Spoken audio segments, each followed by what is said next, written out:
முருகனையே மகனாக நினைத்து வாழ்ந்த சிவகாமி பரதேசி அம்மையார். மாபெரும் செல்வ செழிப்பை கொண்ட கங்கை முத்து சிவகாமி தம்பதியருக்கு குழந்தை செல்வம் மட்டும் கிடைக்கவில்லை.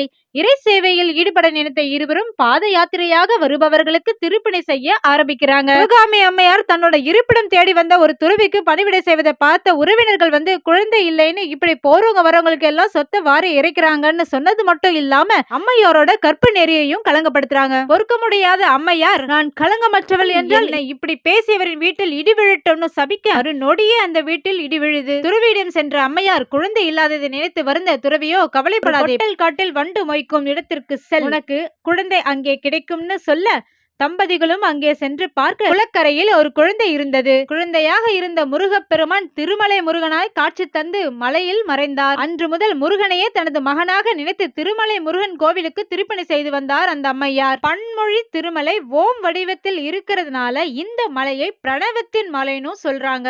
மலை முருகன் கோவில். இந்த கோவிலுக்கு ஒரு புராண கதையும் சொல்லப்படுது. அது என்னன்னா, ஒரு பூதம் 999 பேருடன் நக்கீரரையும் சேர்த்து ஒரு குகையில் அடைச்சு வைக்க திருமுருகாற்றுப்படை பாடியதும் முருகனின் வேல் வந்து அனைவரையும் காப்பாற்றியது.